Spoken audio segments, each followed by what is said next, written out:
আসসালামু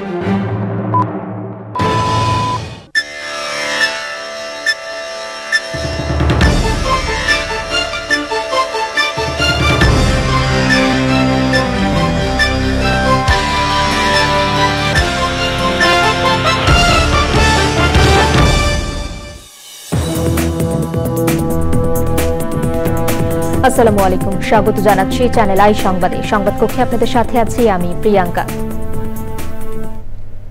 বিস্তারিত সংবাদে শুরুতেই জানিয়ে দিচ্ছি ফ্রেশ আটা, ময়দা, সুজি সংবাদ শিরোনামগুলো। ইরানের ফোর্দো সহ 3 পারমাণবিক স্থাপনায় যুক্তরাষ্ট্রের হামলা। তেহরান শান্তির পথে না এলে ট্রাম্পের আরও হামলার হুঁশিয়ারি। শেখ হাসিনা ও সাবেক 3 প্রধান নির্বাচন কমিশনার সহ 19 জনের বিরুদ্ধে বিএনপির মামলা। নির্বাচনে অনিয়মের অভিযোগ।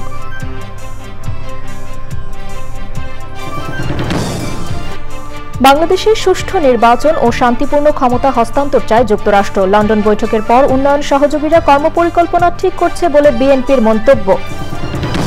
ঐকমত্যের স্বার্থে রাজনৈতিক দলগুলোকে ছাড় দিতে কমিশনের আহ্বান। দলগুলোর মধ্যে আলোচনার জন্য সংলাপে 2 দিনের বিরতি।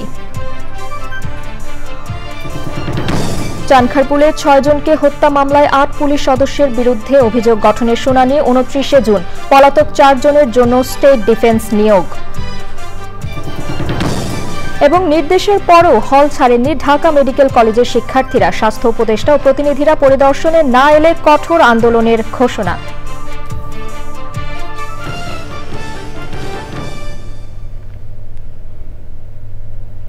সংবাদ শিরোনামগুলো জানাচ্ছিলাম। এখনকার সংবাদ আয়োজন একই সঙ্গে চ্যানেল আই ইউটিউব চ্যানেলে এবং চ্যানেল আই এর ওটিটি প্ল্যাটফর্ম আই স্ক্রিনে লাইভ স্ট্রিম হচ্ছে। যাচ্ছে বিস্তারিত সংবাদে এবং প্রথমেই ইরান ইসরায়েল সংঘাত।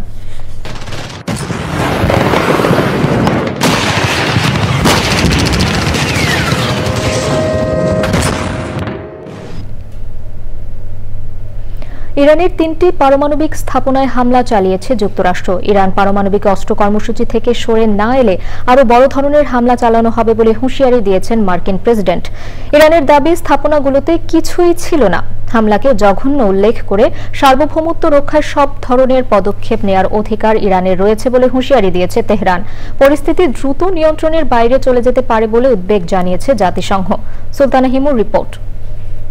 ইরান ইসরায়েল সংঘাত এড়াতে বৃহস্পতিবার ইরানকে 2 সপ্তাহ সময় দিয়েছিলেন মার্কিন প্রেসিডেন্ট ডোনাল্ড ট্রাম্প। তবে 2 দিন না পেরোতেই স্থানীয় সময় রোববার ভোরে ইরানের ফোর্দো, নাতানজ ও ইস্পাহান পরমাণু স্থাপনায় বোমা হামলা চালায় যুক্তরাষ্ট্র। মার্কিন কর্মকর্তারা জানিয়েছেন রাডার ফাঁকি দিতে সক্ষম B-2 স্টেলথ বোমারু বিমানের মাধ্যমে বাংকার বাস্টার নামে পরিচিত বোমা হামলা চালানো হয়েছে। ভূগর্ভস্থ ফোর্দো কেন্দ্রে ফেলা হয়েছে 6টি বাংকার বাস্টার। এক একটি বোমার ওজন 13,000 কেজি। জাতির উদ্দেশ্যে ভাষণে হামলা সফল হয়েছে বলে জানান ট্রাম্প। বোমা মেরে 3টি পারমাণবিক স্থাপনা নিশ্চিহ্ন করে দেওয়ার দাবি করেছেন তিনি। A short time ago, the U.S. military carried out massive precision strikes on the 3 key nuclear facilities in the Iranian regime: Fordow, Natanz, and Esfahan. Everybody heard those names for years as they built this horribly destructive enterprise. ইরানকে শান্তির পথে আসতে হবে, না হয় মর্মান্তিক পরিণতির মুখে পড়তে হবে, এমন হুঁশিয়ারি দেন মার্কিন প্রেসিডেন্ট। হামলার পর টেলিফোনে মার্কিন প্রেসিডেন্টকে ধন্যবাদ জানিয়েছেন ইসরায়েলের প্রধানমন্ত্রী বেনিয়ামিন নেতানিয়াহু। আশ্রয়কেন্দ্র থেকে বাসায় ফেরা এখন নিরাপদ উল্লেখ করে জনগণকে জানিয়েছে ইসরায়েল। পশ্চিম ইরানে নতুন করে হামলার ঘোষণা দিয়েছে ইসরায়েলি সেনাবাহিনী। পারমাণবিক স্থাপনায় মার্কিন হামলার কথা স্বীকার করেছে ইরান। তবে তাদের দাবি স্থাপনাগুলো আগেই খালি করা হয়েছে। পারস্য উপসাগরে মার্কিন রণতরীতে হামলা ও গুরুত্বপূর্ণ বাণিজ্য রুট হরমুজ প্রণালী বন্ধ করে দেওয়ার হুঁশিয়ারি দিয়েছে ইরান। ইরানে মার্কিন হামলায় মধ্যপ্রাচ্যের সংঘাত আরও বাড়বে বলে উদ্বেগ প্রকাশ করেছেন জাতিসংঘ মহাসচিব অ্যান্তোনিও গুতেরেস। নিন্দা জানিয়েছেন কিউবা ও ভেনেজুয়েলা সহ বিভিন্ন দেশ। আলোচনার মাধ্যমে সমস্যা সমাধানের আহ্বান জানিয়েছে Australia, New Zealand, Mexico. Sultana Himu, channel I. এবারে অন্যান্য সংবাদ। আগামী 25-26 অর্থ বছরের জন্য 7,90,000 কোটি টাকার বাজেট অনুমোদন করেছে উপদেষ্টা পরিষদ। রাজধানী তেজগাঁওয়ে প্রধান উপদেষ্টার কার্যালয়ে উপদেষ্টা পরিষদের বৈঠকে বাজেটে অনুমোদন দেয়া হয়। বৈঠকে সভাপতিত্ব করেন প্রধান উপদেষ্টা অধ্যাপক মোহাম্মদ ইউনূস। বাজেট অনুমোদনের পর রাষ্ট্রপতির অধ্যাদেশ আকারে তা 1 জুন কার্যকর করা হবে। উপদেষ্টা পরিষদের বৈঠকে বিভিন্ন চলমান প্রকল্পের অগ্রগতি নিয়েও আলোচনা হয়েছে।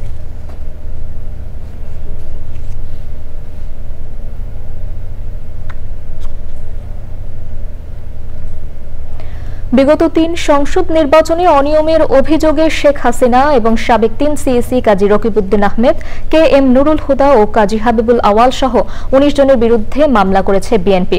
সকালে শেরেবাংলা নগর থানায় মামলাটি দায়ের করেন বিএনপির নির্বাহী কমিটির সদস্য সালাহ উদ্দিন খান। মামলায় রকিব, হুদা ও আওয়াল কমিশনের কমিশনার ও সচিবদেরও আসামি করা হয়েছে। এর আগে 2014, 2018 ও 2024 সালের ভোট পরিচালনাকারী প্রধান নির্বাচন কমিশনার ও অন্য কমিশনারদের বিরুদ্ধে আইনগত ব্যবস্থা ইসিতে অভিযোগ জানায় বিএনপি। দলের বিএনপি মহাসচিব মির্জা ফখরুল ইসলাম আলমগীর স্বাক্ষরিত এ সংক্রান্ত আবেদন প্রধান নির্বাচন কমিশনার এএম নাসির উদ্দিনের কাছে জমা দেয়া হয়। তরফ থেকেই আপনার প্রার্থী দিয়ে এবং জাতীয় পার্টি এই তাদেরকে কয়েকটা সিট দিয়ে একটা নাটক সাজিয়ে ভোট করেছে। এই যে ভোটটা করেছে নির্বাচন কমিশনার সহ তার সহযোগীরা, তাদের বিষয় নিয়ে আমরা একটা অভিযোগ নিয়ে থানায় এবং আমরা প্রধান নির্বাচন কমিশনার, বর্তমান প্রধান নির্বাচন কমিশনার, এই মাননীয় প্রধান কমিশনার এবং মাননীয় আপনাদের সচিব সাহেব ওখানে উপস্থিত ছিলেন, তাদের কাছে আমরা এই জমা দিলাম। আমরা জানি এই বর্তমান সচিব এবং প্রধান নির্বাচন কমিশনের সাথে অন্যান্য নির্বাচন কমিশনার আছেন, এই অভিযোগটা আমরা দিলাম, ওনারা ওটা আইনগত ব্যবস্থা নেবেন। বিএনপি জানিয়েছে সুষ্ঠু নির্বাচনের মাধ্যমে বাংলাদেশে শান্তিপূর্ণ ক্ষমতা হস্তান্তর চায় যুক্তরাষ্ট্র। বিএনপি মহাসচিবের সঙ্গে ঢাকায় মার্কিন chargé d' affaires Tracey Ann Jacobson এর বৈঠকের পর দলের স্থায়ী কমিটির সদস্য আমির খসরু মাহমুদ চৌধুরী বলেছেন, লন্ডন বৈঠকে নির্বাচনের দিনক্ষণ ঠিক হওয়ায় উন্নয়ন সহযোগী সব দেশ তাদের কর্মপরিকল্পনা ঠিক করছে। রাহুল রায়ের রিপোর্ট। ঢাকায় নিযুক্ত আমেরিকার রাষ্ট্রদূত Tracey Ann Jacobson chargé d' affaires সকাল 10টার দিকে আসেন বিএনপি চেয়ারপারসনের গুলশান কার্যালয়ে। দলের মহাসচিব মির্জা ফখরুল ইসলাম আলমগীরের সঙ্গে প্রায় 1.5 ঘণ্টার বৈঠক হয়। বৈঠক শেষে বিস্তারিত জানান দলের স্থায়ী কমিটির সদস্য আমির খসরু মাহমুদ চৌধুরী। লন্ডনে যে বৈঠকটা হয়েছে তারেক রহমান সাহেব এবং চিফ অ্যাডভাইজারের সাথে, সেই মিটিংয়ের গুরুত্ব তারা অনুধাবন করতে পারছে। ডেমোক্রেটিক ট্রান্সফরমেশন আমরা যেদিকে যাচ্ছি সেটার একটা দিনক্ষণ মোটামুটি একটি সিদ্ধান্তে আসা গেছে ফেব্রুয়ারি। এটা সকলের জন্য স্বস্তি, শুধু বাংলাদেশের ভিতরে তো না, বাংলাদেশে যারা পার্টনার আছে বিদেশে, আমেরিকা সহ। সংস্কার সহ বিভিন্ন ইস্যুতে খুব দ্রুতই সমাধান সম্ভব বলেও মনে করেন তিনি। যে বিষয়গুলোতে ঐক্যমত হবে সেটা নিয়ে আমরা এগিয়ে যাব, এটাই তো সিদ্ধান্ত। এটা ডক্টর ইউনূস সাহেবও বলেছেন, তারেক রহমান সাহেবও বলেছেন, এটার সমাধান আগামী 1 মাসের মধ্যে শেষ হয়ে যাওয়ার কথা। কারণ ঐক্যমত যে বিষয়গুলো হবে তার বাইরে যাওয়ার তো কোনো সুযোগ নাই, কারণ তার বাইরে যেতে গেলে আপনাকে জনগণের কাছে যেতে হবে। বাকি বিষয়গুলো যেগুলো তার বাইরে থাকবে, প্রত্যেকটি দল জনগণের কাছে যাবে বা আগামী নির্বাচনে তাদের ম্যান্ডেট নিয়ে, তাদের নির্বাচনী ম্যানিফেস্টো নিয়ে জনগণ সিদ্ধান্ত দেবে। তারুণ্যের রাষ্ট্রচিন্তার প্ল্যাটফর্ম থেকে শিক্ষা ও শিক্ষাঙ্গন শিরোনামে রাজধানীতে আলোচনা সভা অনুষ্ঠিত হয়েছে। তরুণদের সঙ্গে সিনিয়ররাও অংশ নেন আলোচনায়। সেখানে বিএনপির স্থায়ী কমিটির সদস্য সালাউদ্দিন আহমেদ বলেছেন, বিএনপি ক্ষমতায় গেলে শিক্ষা ও গবেষণায় সর্বোচ্চ গুরুত্ব দেওয়া হবে। দেশে যদি সে উন্নত শিক্ষা এবং উন্নত মানের রিসার্চ করার সুযোগ থাকে তাহলে সে বিদেশে যাবে। দেশে যদি এমপ্লয়েড হয়ে সে কন্ট্রিবিউট করার সুযোগ পায় তাহলে সে বিদেশে যাবে না। সেই পরিবেশটা নিশ্চিত করার জন্য আমরা কাজ করবো ইনশাআল্লাহ সম্মিলিতভাবে। রাহুল রায়, চ্যানেল আই, ঢাকা। জাতীয় ঐক্যমত্য কমিশনের সাথে রাজনৈতিক দলগুলোর দ্বিতীয় পর্যায়ের 4র্থ দিনের সংলাপ চলছে। রাজধানীর ফরেন সার্ভিস একাডেমিতে আছেন জান্নাতুল বাকিয়া কেকা, যাচ্ছি তার কাছে। কেকা, জাতীয় ঐক্যমত্য কমিশনের আজকের সংলাপের সবশেষ কি তথ্য আছে আপনার কাছে?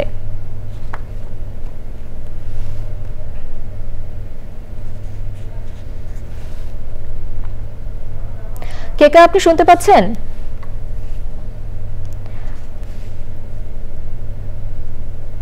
কেকা, জাতীয় ঐক্যমত্য কমিশনের আজকের সংলাপের সবশেষ কি তথ্য আছে আপনার কাছে?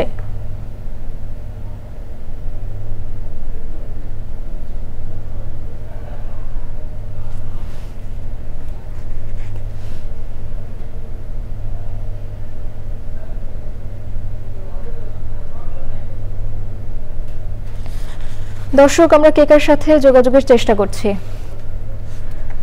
দুঃখিত দর্শক, আমরা পরবর্তী সংবাদে চলে যাচ্ছি।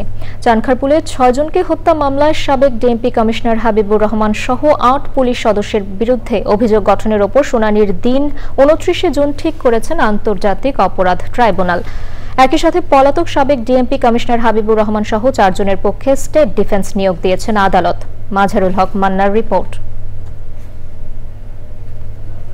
চানখারপুলে 6 জনকে হত্যার মামলায় ট্রাইব্যুনালে প্রসিকিউশনে দাখিল করা আনুষ্ঠানিক অভিযোগে সাবেক ডিএমপি হাবিবুর রহমান ছাড়াও আসামি করা হয়েছে ডিএমপির সাবেক যুগ্ম কমিশনার সুদীপ কুমার চক্রবর্তী, রমনা জোনের সাবেক এডিসি শাহ আলম মোহাম্মদ আখতারুল ইসলাম ও এসি মোহাম্মদ ইমরুল, শাহবাগ থানার সাবেক পুলিশ পরিদর্শক আরশাদ হোসেন, কনস্টেবল সুজন, ইমাজ হোসেন ও নাসিরুল ইসলাম। মামলায় গ্রেপ্তার 4 আসামি, পলাতক 4 জন। অভিযোগ আমলে নেওয়ার পর পলাতকদের হাজির হতে পত্রিকায় বিজ্ঞপ্তি প্রকাশ করা হয়। পলাতকরা হাজির না হয় এ বিষয়ে প্রয়োজনীয় আদেশ দিতে প্রসিকিউশন আবেদন জানালে আদেশ দেন ট্রাইব্যুনাল। পরবর্তী আদেশ দেন, অর্থাৎ হচ্ছে যে সমস্ত আসামি পলাতক ছিলেন তাদের বিরুদ্ধে কগনিজেন্স দেওয়া হয়েছিল, গ্রেপ্তারি পরোয়ানা জারি হয় নাই বলে রিপোর্ট আসার পর পত্রিকা বিজ্ঞপ্তি দেওয়া হয়। পত্রিকা বিজ্ঞপ্তি ট্রাইব্যুনালে জমা দেওয়া হয়েছে। পরবর্তী তারিখ 29 জুন চার্জ হিয়ারিংয়ের জন্য নির্ধারণ করা হয়েছে। আগামী রবিবার 8 জন আসামি, 4 জন পলাতক, 4 জন হাজির আছেন, তাদের লইয়ার হচ্ছে। অভিযোগ গঠনের পর আইনি পদক্ষেপ কি হবে সে সম্পর্কে জানায় প্রসিকিউশন। আইনটা হচ্ছে চার্জ হিয়ারিং হওয়ার পর, চার্জ হিয়ারিং অর্ডার হওয়ার পর ডিফেন্সকে প্রস্তুতির জন্য 21 দিন সময়। এই আইনের ব্যত্যয় হবে না। 21 দিন আছে এবং 21 দিনই পাবে। চার্জ হিয়ারিং তো হয় না, ওই মিনিমাম ওটা দিতেই হবে। আর চার্জ হিয়ারিং এই কগনিজেন্স হওয়ার পরে চার্জ হিয়ারিংয়ের পর্যন্ত এইখানে রিজনেবল টাইম। এর আগে 21 এপ্রিল মামলার তদন্ত প্রতিবেদন চিফ প্রসিকিউশনের কাছে জমা দেয় তদন্ত সংস্থা। মাজহারুল হক মান্না, চ্যানেল আই, ঢাকা। জাতীয় ঐকমত্য কমিশনের সাথে রাজনৈতিক দলগুলোর দ্বিতীয় পর্যায়ের 4র্থ দিনের সংলাপ চলছে। রাজধানীর ফরেন সার্ভিস একাডেমিতে আছেন জান্নাতুল বাকিয়া কেকা। আমরা কেকার সাথে আবার যোগাযোগের চেষ্টা করছি। কেকা, জাতীয় ঐকমত্য কমিশনের আজকের সংলাপের সবশেষ কি তথ্য আছে আপনার কাছে?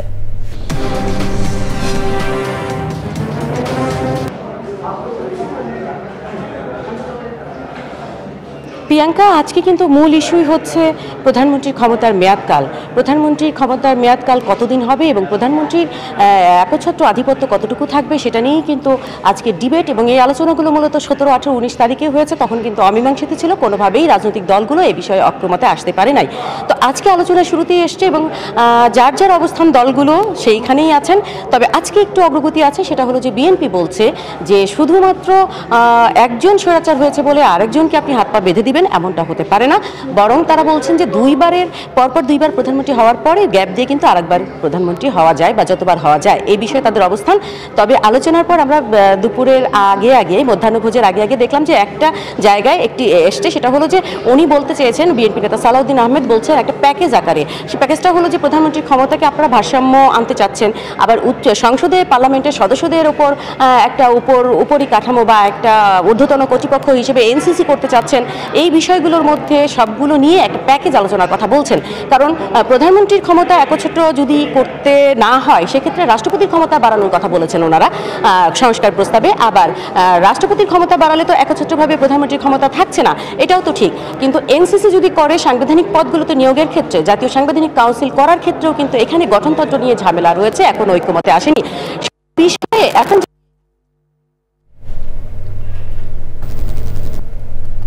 পক্ষে জনপ্রতিনিধি কিভাবে হবে সেই বিষয়টা তারা আলোচনায় নিয়ে আসতেছেন এবং এর আলোকে কিন্তু প্রধানমন্ত্রীর ক্ষমতার মেয়াদকাল এই প্যাকেজটা তারা আলোচনা করতে বলছেন। আমার কাছে কিন্তু জনফোরামের একজন দাঁড়িয়ে আছেন, আমি কি আসলে আসলে প্যাকেজটা নিয়ে আপনারা কতটুকু বুঝছেন? খুব ছোট্ট করে বলেন। আপনি বলেছেন কিন্তু এই ব্যাপারে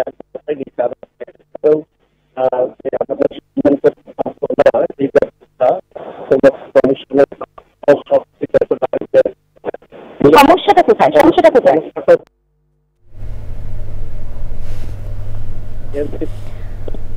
কিন্তু আবার অনেক দল আছে যারা কিন্তু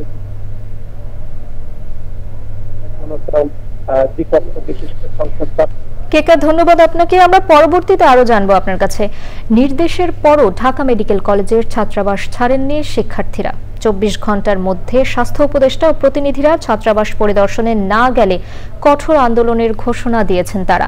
কলেজের অধ্যক্ষের সঙ্গে বৈঠক শেষে শিক্ষার্থীরা জানান, আন্দোলন বন্ধের জন্য হল বন্ধ করা হয়েছে। শিক্ষার্থীদের দাবির সাথে কর্তৃপক্ষ একমত জানিয়ে ঢাকা মেডিকেলের অধ্যক্ষ বলেন, ভবনের অন্যান্য তলায় এখনো নতুন 755 জনের সিট বরাদ্দ করা যাবে। শিক্ষার্থীরা সংকট আর সমাধানের পথ বুঝেছে, তবে তারা আজই সমাধান চায়, যা বাস্তবতা বিবর্জিত বলে মন্তব্য করেন তিনি।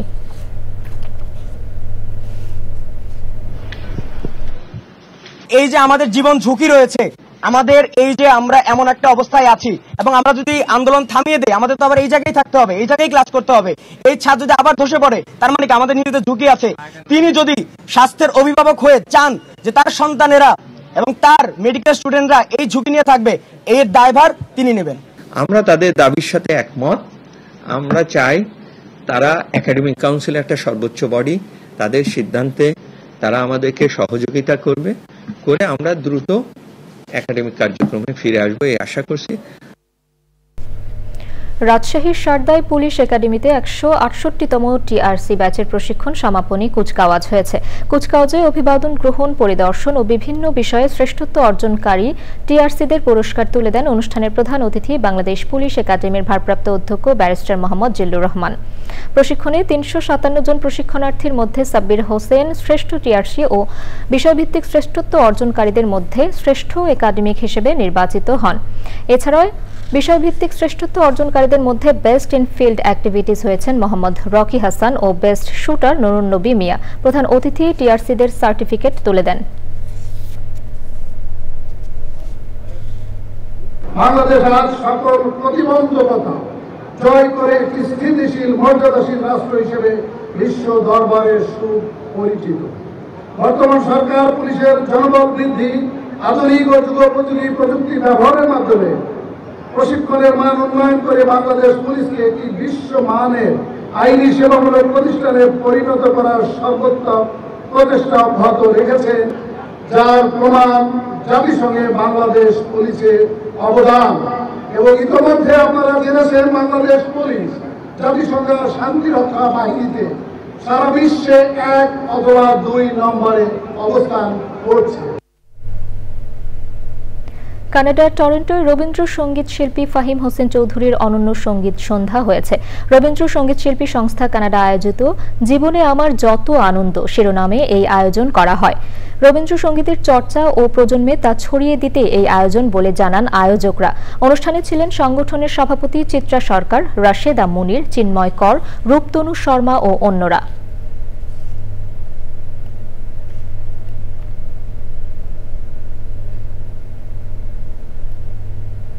এবারে নিটোল টাটা কৃষি সংবাদ।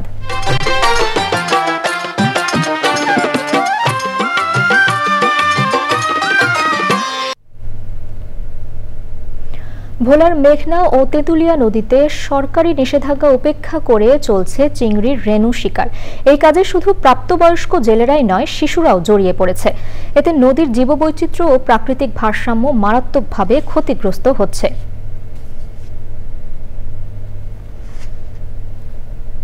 এবারে প্রকৃতি সংবাদ।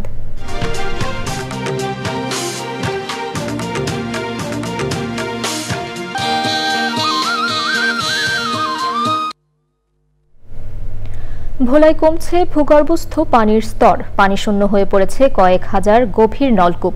সুপেয় ও গৃহস্থলীর কাজে পানির সংকটে দুর্ভোগে চরফ্যাশনের মানুষ।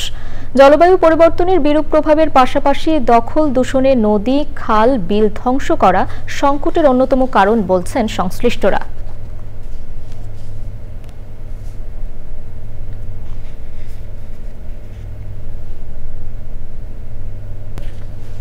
দর্শক, সবশেষে ফ্রেশ আটা, ময়দা, সুজি সংবাদ শিরোনামগুলো জানিয়ে দিচ্ছি আরো একবার। ইরানের ফোর্দোস সহ 3 পারমাণবিক স্থাপনায় যুক্তরাষ্ট্রের হামলা। তেহরান শান্তির পথে না এলে ট্রাম্পের আরও হামলার হুঁশিয়ারি।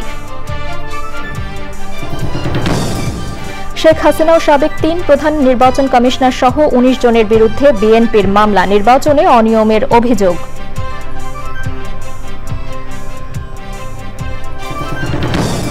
বাংলাদেশের সুষ্ঠু নির্বাচন ও শান্তিপূর্ণ ক্ষমতা হস্তান্তর চায় যুক্তরাষ্ট্র। লন্ডন বৈঠকের পর উন্নয়ন সহযোগীরা কর্মপরিকল্পনা ঠিক করছে বলে বিএনপির মন্তব্য। ঐকমত্যের স্বার্থে রাজনৈতিক দলগুলোকে ছাড় দিতে কমিশনের আহ্বান। দলগুলোর মধ্যে আলোচনার জন্য সংলাপে 2 দিনের বিরতি। চানখারপুলে 6 জনকে হত্যা মামলায় 8 পুলিশ সদস্যের বিরুদ্ধে অভিযোগ গঠনের শুনানি 29 জুন। পলাতক 4 জনের জন্য স্টেট ডিফেন্স নিয়োগ। এবং নির্দেশের পরও হল ছাড়েননি ঢাকা মেডিকেল কলেজের শিক্ষার্থীরা। স্বাস্থ্য উপদেষ্টা ও প্রতিনিধিরা পরিদর্শনে না এলে কঠোর আন্দোলনের ঘোষণা।